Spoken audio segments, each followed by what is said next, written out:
The Ravens spent the first dozen years of their existence looking for a franchise quarterback. Names like Chris Redman and Kyle Boller and Troy Smith litter the scrap heap of draft picks taken before the team traded up in the first round of the 2008 NFL Draft to take Joe Flacco. The plan was for Boller to start during Flacco's rookie season, but a preseason injury derailed those plans. All Flacco did was help the Ravens, who had missed the playoffs 3 of the 4 previous years, to 5 straight postseason appearances, including a Super Bowl victory in February 2013. During those first 5 seasons, Flacco was 5,426 with 94 touchdowns and 46 touchdowns. In the 4+ seasons since, Flacco, for the most part, has looked like a completely different player. He's 3,233 with 80 touchdowns and 61 touchdowns. Quarterback wins is a terrible way to judge a quarterback's efficiency. Luckily, Football Outsiders has an efficiency metric that does just that.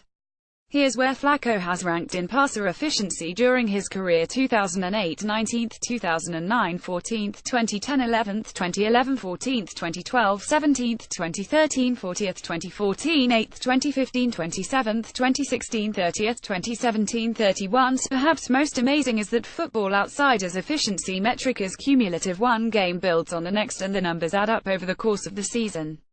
Flacco played just 10 games in 2015 before suffering a knee injury. His efficiency metric that season is better than it was in 2013, 2016 and 2017, seasons where he started every game. In fact, his 31st rank this season is second to last in the league, ahead of only Browns rookie DeShone Kizer, who has already been benched twice.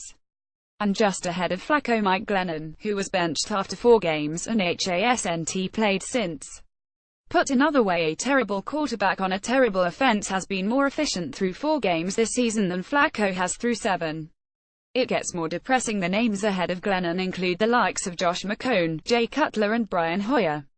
And more depressing still, Flacco is also 31st again, ahead of only Kizer in Pro Football Focus passer rating metric, 27th when under pressure, 30th in deep passing efficiency and 30th when facing no pressure in the pocket. There are 2 possible explanations for this beyond Flacco's deterioration: a suspect offensive line and a lack of pass catchers. Turns out, the Ravens' offensive line even won beset by losses to key players like Marshall Yanda, Nico Siragusa and Alex Lewis, all of whom are on injured reserve, has been pretty good. The unit ranks 10th in pass blocking, according to PFF's metric, and Football Outsiders ranks them 11th. Which brings us to the wide receivers. According to PFF, its wide receiver rating WRR shows the quarterback rating when a receiver is thrown at. The Ravens' wideout with the highest WRR is Griff Whalen. This is the same Griff Whalen who was signed last week after being cut in the preseason and hauled in 4 catches for 23 yards in his 2017 debut on Sunday against the Vikings. Whalen's WRR is 85.8, which ranks 88th among all wide receivers. Then there's Jeremy Maclin, who ranks 98th, Mike Wallace, who ranks 128th, Michael Campanaro, who ranks 140th, and 6 spots from the very bottom of the list is 2015 first-rounder Breshad Perriman, who ranks 176th. Somehow, it gets worse. Injuries continue to pile up on the offensive side of the ball. In Sunday's loss to the Vikings, the Ravens' inactive players included wideouts Maclin, Perriman and Chris Matthews, running back Terrence West, guard Matt Skura and tight end Max Williams. Wallace suffered a concussion in the first quarter and didn't return. This is a little uncharted territory, for I don't know how many teams have had this many injuries on offense, Coach John Harbaugh said Monday, via ESPN.com's Jamison Hensley. We have a lot of tough guys. We talked to them just now. It's about mental toughness. It's about just going out there, and you have to put everything aside and ignore the noise and go out there and fight. We have a bunch of guys that I know will do that. I'm looking forward to see how it plays out. For some perspective, consider this stat, courtesy of Hensley. Through the first 7 weeks, the Ravens have almost as many players on injured reserve, 9 as offensive touchdowns, 10. There is no quick fix, no easy solution, and the reality is that Harbaugh has few options. We will have 11 on the field. I promise you that. That much we can guarantee, he said. If you're looking for a silver lining amid the dark clouds parked over Mount Bank Stadium, Flacco tries to provide one.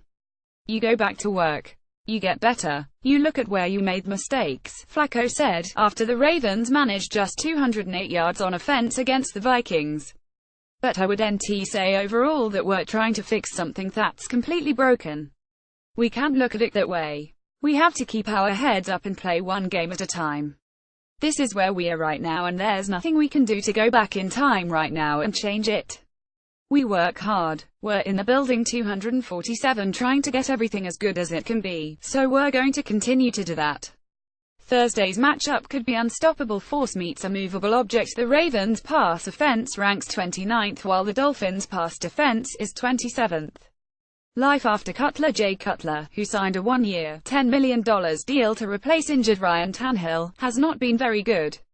And on Thursday, we'll get to see backup Matt Moore, who provided the Dolphins with a spark Sunday after replacing Cutler, who suffered several broken ribs and will be sidelined this week. How good was Moore? He helped the Dolphins overcome a 14-point fourth-quarter deficit to the Jets in which he threw for 188 yards, 2 touchdowns and an interception. And how bad was Cutler? During the first month and a half he ranked 28th in QB efficiency, according to Football Outsiders. He was better than Flacco, completed 62.8% of his throws with 7 touchdowns, 5 interceptions and a passer rating of 78.8. Moore, who started 3 games last year, including the Dolphins' wildcard matchup against the Steelers, has the full confidence of the coaching staff.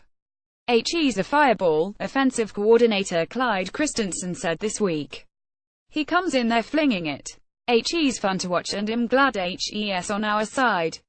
You don't have any doubt when he goes in there that help's going to make something happen and give yourself a chance to win the thing. He's an electric guy. He works every day. He comes out there and he's the Pied Piper. He takes young guys under his wing. He's a popular guy in the locker room and I think that his energy is contagious. If Moore plays well, the questions about whether he should permanently replace Cutler will only intensify, and rightly so. The Dolphins were a playoff team a year ago and now, through 7 weeks, have been identified as one of the league's 8 worst teams by Football Outsiders' Aaron Schatz, who writes perhaps the most surprising team in the awful 8 is Miami. After all, the Dolphins are 42. What the hell are they doing down with the winless San Francisco 49ers? The answer is that Miami has not been good. Their 4 wins all have come by less than a touchdown, against an easy schedule. They also got shut out 200 by New Orleans and lost to the Jets 206. They've gotten lucky from opposing field goal kickers, missing 5 of 12 kicks. The last time we met, the Ravens hosted the Dolphins on December 4, 2016 and cruised to a 240 lead before winning 386. Barring the unforeseen, we can't imagine these teams, as currently constituted, combined for 44 points. In case you're wondering, Vegas has set the over-under at 37.5. Back in December, Flacco threw for 381 yards and 4 touchdowns, both season highs. 2 of Flacco's touchdowns went to tight end Dennis Pitta, who was released in June days after suffering a hip injury during off-season workouts. Dispatches from FantasyIslandSports.com. Fantasy expert Jamie Eisenberg has your need-to-know ahead of Thursday's matchup. QB Matt Moore has a terrible matchup this week at Baltimore on Thursday night, but he might prove to be Miami's starter for several weeks, depending on how long Cutler is out. Moore scored 17 fantasy points after replacing Cutler in Week 7 against the Jets, and he has now scored at least 17 points in his past 4 regular season games going back to last year. Moore is worth 3% of your FAAB dollars. RB Alex Collins ISNT coming off a great game in Week 7 at Minnesota with just 10 carries for 30 yards. He also HASNT scored a touchdown yet this year, a quarter pass. But he could play well against the Dolphins in Week 8 given the short week and the game at home. Miami also has allowed a rushing touchdown in all 3 road games this year. I also like Collins as a stash candidate because if the Ravens start to increase his workload, he could become a quality fantasy option. He's worth at least 3% of your FAAB dollars. WR Kenny Stills is better than Doctson and Smith-Schuster if you need a 1-week replacement at receiver, although he doesn't have the best matchup at Baltimore on Thursday. Stills has scored in consecutive games without Parker, who ISNT expected to play against the Ravens, and Stills has a solid rapport with Moore. In the last 4 regular season games where Moore has appeared going back to last year, Stilt has caught a touchdown. He's worth at least 5% of your FAAB dollars. Add T. Benjamin Watson. Watson has combined for 9 fantasy points in his past 4 games, but HES due to break out of his slump, which could happen this week against the Dolphins.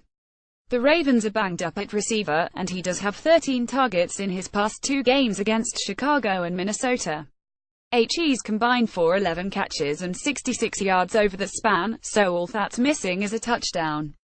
And the Dolphins have allowed 4 tight ends to score at least 7 fantasy points in a standard league this year. He's worth at least 3% of your FAAB dollars.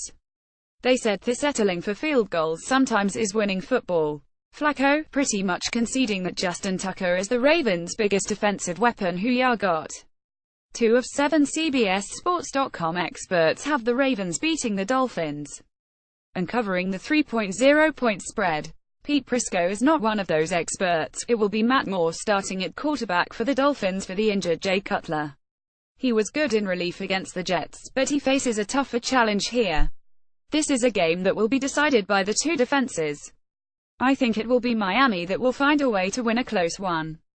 Prisco, who has the Dolphins winning 17-16.